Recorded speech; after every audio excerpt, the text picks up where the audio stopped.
उज्जैन नगरी में महाकालेश्वर ज्योतिर्लिंग के पास एक साधु बाबा ध्यान मग्न बैठे थे। वे कोई साधारण साधु नहीं थे, बल्कि भगवान शिव के परम भक्त और तंत्र साधना के ज्ञानी थे। उनके चेहरे पर अद्भुत तेज था।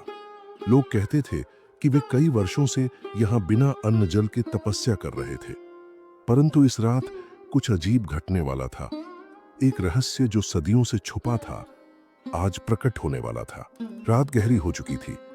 चारों ओर सन्नाटा पसरा था। अचानक मंदिर के समीप एक अजनबी युवक आया। उसकी आंखों में एक अजीब सा भय था। वह हांफता हुआ महाकाल मंदिर की सीढ़ियों पर गिर पड़ा। साधु बाबा ने अपनी आंखें खोलीं और धीरे धीरे उसकी ओर बढ़े। बेटा, तुम कौन हो? इस समय यहाँ क्या कर रहे हो? बाबा ने पूछा। युवक की सांसें तेज चल रही थीं। उसने कांपते हुए उत्तर दिया, बाबा, मेरी जान खतरे में है, मुझे बचाइए। वे लोग मेरे पीछे हैं। कौन लोग? बाबा ने पूछा। युवक ने डरते डरते पीछे देखा और बोला, वे जो अंधेरे में छुपे हैं, वे जो मृत्यु के सौदागर हैं। बाबा ने चारों ओर दृष्टि दौड़ाई, लेकिन उन्हें कोई नहीं दिखा। तुम्हारा नाम क्या है? बाबा ने शांत स्वर में पूछा। मेरा नाम आर्यन है और मेरे पास एक ऐसा रहस्य है जिसे जानकर मेरी जान की दुश्मन बन गई है। बाबा ने आर्यन को अपने पास बैठाया और बोले, डरो मत, महाकाल के दर पर कोई अनहोनी नहीं हो सकती। बताओ, ऐसा क्या रहस्य है? आर्यन ने गहरी सांस ली और कहा, बाबा, मैं एक पुरातत्वविद हूं। कुछ दिन पहले हमें उज्जैन के प्राचीन शिव मंदिर के नीचे एक गुप्त द्वार मिला। जब हमने उसे खोला तो वहां एक शिलालेख था जिस पर लिखा था कि जब यह रहस्य बाहर आएगा तब महाकाल स्वयं प्रकट होंगे और संहार होगा। बाबा की आंखें गहरी हो गईं। तुमने उस शिलालेख को पढ़ा? आर्यन ने सिर हिलाया। हाँ, और तभी से मेरा पीछा किया जा रहा है। बाबा ने कुछ क्षण सोचा, फिर गंभीर स्वर में बोले, तुम्हें पता है, यह भविष्यवाणी हजारों साल पुरानी है। यह केवल एक कथा नहीं, बल्कि महाकाल के प्रकट होने की निशानी है। आर्यन कुछ कहने ही वाला था कि अचानक मंदिर के द्वार पर एक छाया प्रकट हुई। वह छाया हवा में तैर रही थी और उसकी आंखें रक्त जैसी लाल थीं। तुम भाग नहीं सकते आर्यन, वह छाया गहरी आवाज में बोली। बाबा ने अपने कमंडल से भस्म निकाली और मंत्र पढ़ते हुए उसे हवा में फेंका। क्षण भर में वह छाया चीख उठी और गायब हो गई। आर्यन भयभीत हो चुका था। बाबा, यह क्या था?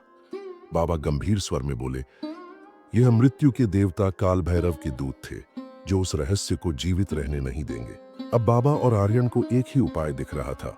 उन्हें उस गुप्त द्वार तक जाना होगा और जानना होगा कि आखिर यह रहस्य क्या है। अगली रात दोनों चुपचाप उस गुप्त गुफा के पास पहुंचे। वहां की दीवारों पर शिव तांडव के चित्र बने थे। बीच में एक विशाल काले पत्थर का द्वार था, जिस पर त्रिशूल और डमरू की आकृति थी। आर्यन ने धीरे से वह द्वार खोला। जैसे ही द्वार खुला, एक तीव्र रोशनी फैल गई। भीतर एक विशाल शिवलिंग था जो स्वर्णिम आभा से चमक रहा था, और तभी पूरा गुफा गूंज उठा। ओम नमः शिवाय। आश्चर्यजनक रूप से शिवलिंग के ठीक सामने भगवान शिव की एक दिव्य छवि प्रकट हुई। तुम्हें भयभीत होने की आवश्यकता नहीं पुत्र, शिव की गूंजती आवाज आई। आर्यन और बाबा ने हाथ जोड़ ली। भगवान, यह रहस्य क्या है? बाबा ने पूछा। भगवान शिव मुस्कुराए और बोले, यह वह स्थान है जहां महाकाल स्वयं प्रकट होते हैं। जब भी अधर्म बढ़ेगा, कोई न कोई इसे खोज निकालेगा और तब मैं संहार के लिए अवतरित होऊंगा। आर्यन स्तब्ध था। तो क्या इसका अर्थ यह है कि कोई बड़ा संकट आने वाला है? शिव बोले, हाँ, परंतु याद रखना, जहां अंधकार होगा वहीं प्रकाश भी होगा। सत्य की विजय सदा होती है।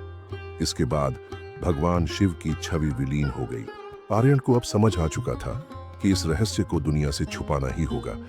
बाबा ने उसे आशीर्वाद दिया और कहा, अब यह तुम्हारी जिम्मेदारी है कि इसे संभाल कर रखो।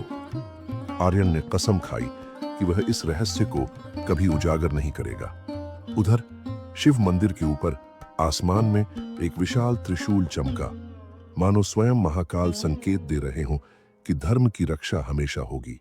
अगर कहानी अच्छी लगी हो तो लाइक करें। अगर और ऐसी कहानियां सुनना चाहते हो तो चैनल को सब्सक्राइब करें। जय हिंद, जय भारत, जय माता दी।